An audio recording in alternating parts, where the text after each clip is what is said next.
Hello friends, एक बार फिर से आपका हमारे यूट्यूब चैनल पर मोस्ट वेलकम है। आज की वीडियो में हम 12th क्लास का चैप्टर सीक्वेंस एंड सीरीज़ करने जा रहे हैं। तो आज हम सीक्वेंस एंड सीरीज़ के बारे में विस्तार से पढ़ेंगे। तो सबसे पहले सीक्वेंस होती क्या है। सीक्वेंस, सबसे पहले हम सीक्वेंस के बारे में पढ़ेंगे।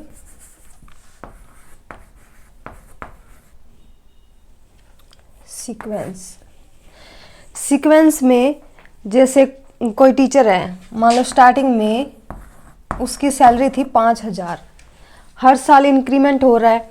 अगले साल होगी 6,000,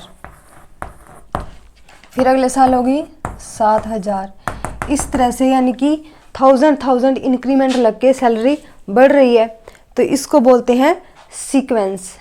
तो इसमें क्या है, सीक्वेंस में जो ये नंबर्स हैं इनको बोलते हैं टर्म्स, इनको बोलते हैं टर्म्स बोलते हैं। और इनको डिनोट किससे करते हैं,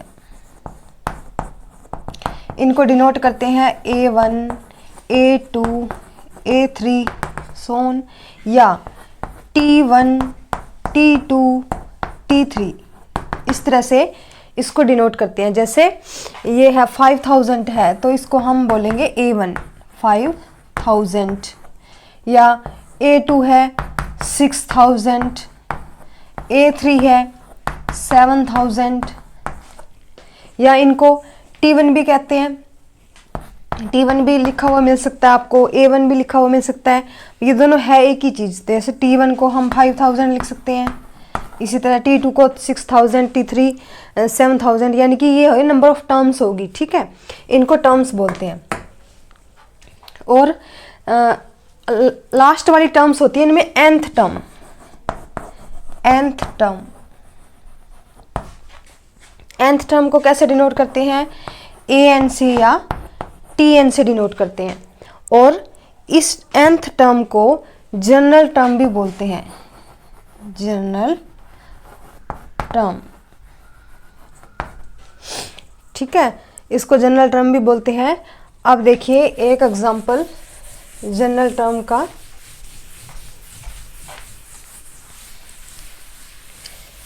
जैसे मान लो एक सीक्वेंस है, वो 1 3 5 7, ये कुछ ऐसी सीक्वेंस है। इसमें हम nth टर्म कैसे निकालेंगे, nth टर्म का फॉर्मूला कैसे। जैसे मान लो ये 1 है, तो 1, ये है 3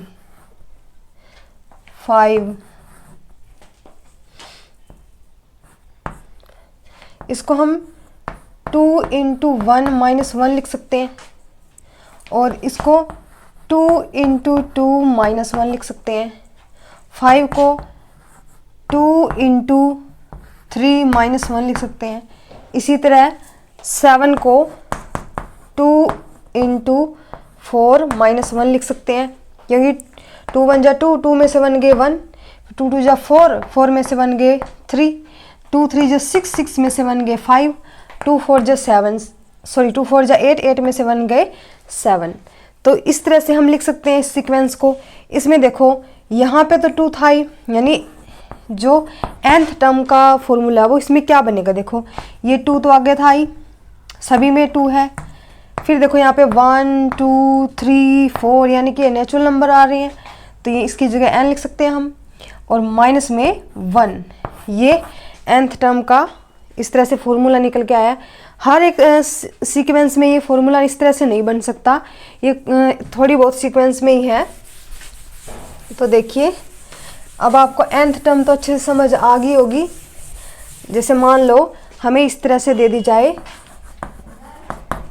nth टर्म 2n - 1, इस तरह से हमें दी जाएगी nth टर्म, और हमें कहा जाएगा कि इसकी टर्म्स निकालो, इसकी टर्म्स निकालो। तो हम कैसे लिखेंगे, सबसे पहले यानी कि n की वैल्यूज पुट करेंगे हम, 1 2 3 4, इस तरह से n की वैल्यूज पुट करेंगे। तो A1 क्या निकल के आएगी, 2 × 1 - 1 1, फिर A2 क्या निकल के आएगी, 2 × 2 - 1 3, फिर A3 क्या निकल के आएगी, 2 × 3 - 1 5। यानी कि जो हमारी सीक्वेंस है वो इस तरह से निकल के आएगी 1 3 5 7 सो ऑन, इस तरह से निकल के आएगी। ठीक है, अब देखिए, अब हम पढ़ेंगे फाइनाइट सीक्वेंस क्या है। Finite sequence finite sequence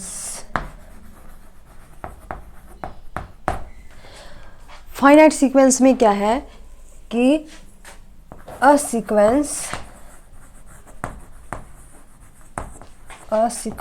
containing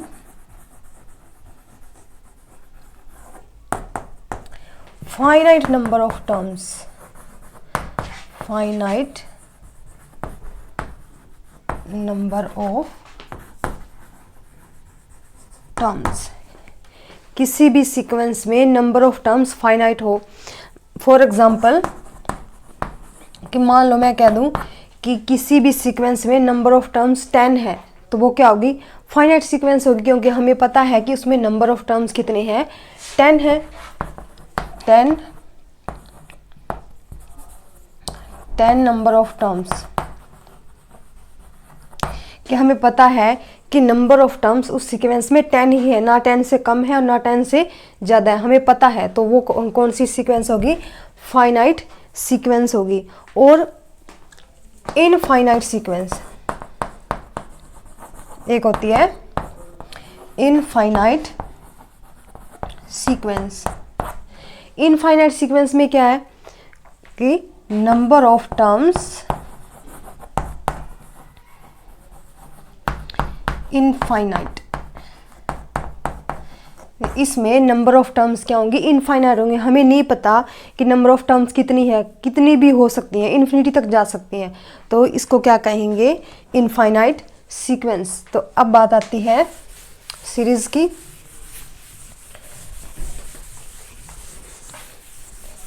I hope कि सीक्वेंस आपको अच्छे से समझ आ गया होगा।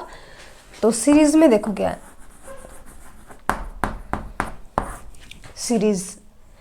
सीरीज में क्या है कि हमें कोई भी सीक्वेंस गिवन है, A1 A2 A3 A4 AN तक गिवन है हमें कोई भी सीक्वेंस। जब हम इस सीक्वेंस को पॉजिटिव या नेगेटिव का साइन लगा के कनेक्ट, मतलब आपस में इनको कनेक्ट कर देते हैं, तो इसको बोलते हैं सीरीज। जैसे A1 plus A2 plus A3 plus A4 plus AN, तो अब ये क्या बन जाती है, सीरीज बन जाती है। मैंने यहाँ पे पॉजिटिव साइन लगाए हैं, नेगेटिव साइन की भी सीक्वेंस नेगेटिव साइन की भी सीरीज होती है। तो यहाँ देखिए ना, पॉजिटिव साइन लगा के हमने इसको सीरीज बना दिया। अब देखो इसको डिनोट किससे करते हैं, इसको डिनोट करते हैं, इसको बोलते हैं सिग्मा, सिग्मा नोटेशन बोलते हैं इसको, सिग्मा नोटेशन इसको। और इसका मतलब होता है कि सम, सीक्वेंस का सम। तो इसमें देखिए सिग्मा नोटेशन में इसको मैं लिख दूं AK, ठीक है, तो यहाँ लिख दूंगी K = 1 ऊपर N, कि K की वैल्यू हम पुट करते जाएंगे, नेचुरल नंबर है सारे, तो 1 2 3 4 पुट करते जाएंगे, तो इस तरह से ये सीरीज बनती जाएगी। ठीक है, तो इसको इस तरह से डिनोट करते हैं। ये थी सीरीज हमारी। जब हम सीक्वेंस को प्लस या माइनस के साइन लगा के लिखते हैं तो उसको बोलते हैं सीरीज। अब हम कुछ सम कर लेते हैं इसके, ताकि आपको अच्छे से समझ आ जाए सीक्वेंस। देखिए AN 2n-3/6 AN -1 की पावर n A की power n by AN plus BN। ये कोई भी दो सम है, इनको हम निकालेंगे। इनमें देखो हमें nth टर्म दी हुई है सीक्वेंस की, और हमें इनकी टर्म्स निकालनी है। तो देखिए सबसे पहले हम इसको लेंगे, तो n की वैल्यूज़ हम क्या पुट करेंगे, 1 2 3 4, आपका जितना जी करे वहाँ तक निकाल सकते हैं। तो देखिए इसमें कुछ दिया नहीं हुआ, a1 पहली टर्म निकालेंगे, 2 इंटू n की जगह पे 1 पुट करेंगे, -3/6। तो अब देखिए इसको सोल्व कर देंगे, 2 × 2 2 -3/6 यानी कि -1/6। अब हम सेकंड टर्म निकालेंगे, सीक्वेंस की सेकंड टर्म, यह आएगा 2 इंटू 2 -3/6, तो ये आएगा 4 -3/6 यानी कि 1/6। फिर a3 थर्ड टर्म निकालेंगे, 2 इंटू n की जगह पे हम पुट करेंगे 3 -3/6, तो ये 6 -3/6, तो ये आएगा 3/6। आगे सोल्व करेंगे तो ये आएगा 1/2। इसी तरह a4 निकालेंगे, तो 2 इंटू 4 -3/6, तो ये आएगा 8 -3/6, तो ये क्या आया 5/6। तो इसको आप 3/6 भी रख सकते हो, ठीक है। तो हमारी सीक्वेंस क्या बनी है, सीक्वेंस क्या बनी, -1/6 1/6 3/6 और 5/6 एंड सो ऑन। तो ये हमारी सीक्वेंस बन गई। हमें nth टर्म दी हुई थी स्टैंडर्ड, ठीक है, nth टर्म दी हुई थी जिसको हम जनरल टर्म बोलते हैं, और उससे हमें सीक्वेंस निकालनी थी। हमने कुछ भी नहीं किया, हमने सिर्फ n की वैल्यूज पुट कर दी।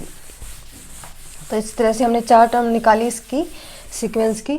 अब ये नेक्स्ट सम है, ये कोई भी हमें स्टैंडर्ड इक्वेशन जनरल टर्म दी हुई है, इससे हमें सारी टर्म्स निकालनी है। तो हम कोई भी 4 टर्म निकालेंगे, 1 2 3 4, ठीक है। तो a1 n की जगह पे पहले हम 1 पुट करेंगे, तो -1 की पावर 1 a की पावर 1 बाय में a की पावर 1 प्लस में b की पावर 1। जहाँ पे n था वहाँ पे हमने क्या पुट कर दिया, 1 पुट कर दिया। फर्स्ट टर्म निकालने हैं, तो ये -1 की पावर 1 क्या होता है, -1 होता है, ये a, तो -1 को a से मल्टीप्लाई करेंगे, -a बाय में a प्लस b। इसी तरह सेकंड टर्म निकालेंगे, जहाँ पे n है वहाँ पे हम 2 पुट करते जाएंगे, -1 की पावर 2 a की पावर 2 बाय में a स्क्वायर प्लस में b का स्क्वायर, क्योंकि यहाँ पे an था, n की जगह 2 पुट किया मैंने। फिर देखो -1 की पावर 2 क्या होता है, 1 होता है, तो ये आ गया a square by a square plus में b का स्क्वायर। इसी तरह a3, तो -1 की पावर 3 a की पावर 3 बाय a3 प्लस में b3, तो ये क्या बनेगा, -1 की पावर 3 क्या होगा, -1 होगा, तो -a³ बाय में a³ प्लस में b³। तो यानी कि हमारी जो सीक्वेंस है वो क्या बन रही है, जो हमारी सीक्वेंस है वो बन रही है -a बाय में a plus b, a square by a square plus में b स्क्वायर, और ये -a³ bye a³ plus b³। इसी तरह अगर हम फोर्थ टर्म निकालेंगे तो फोर्थ टर्म क्या होगी, a4 बाय में a4 प्लस में b4। फिफ्थ टर्म निकालेंगे तो -a5 बाय में b5। तो इस तरह से हमारी टर्म्स आती जाएंगी। तो आज हमने सीक्वेंस एंड सीरीज़ निकालना सीखा अच्छे से। आई होप कि आपको अच्छे समझ आ गया होगा। नेक्स्ट वीडियो में हम आपके लिए लेके आएंगे एपी क्या होता है, किस तरह से निकालते हैं, उसकी टर्म्स कैसे निकालते हैं। तो तब तक आप हमारी वीडियो को लाइक शेयर एंड सब्सक्राइब करते रहिए। Thank you friends.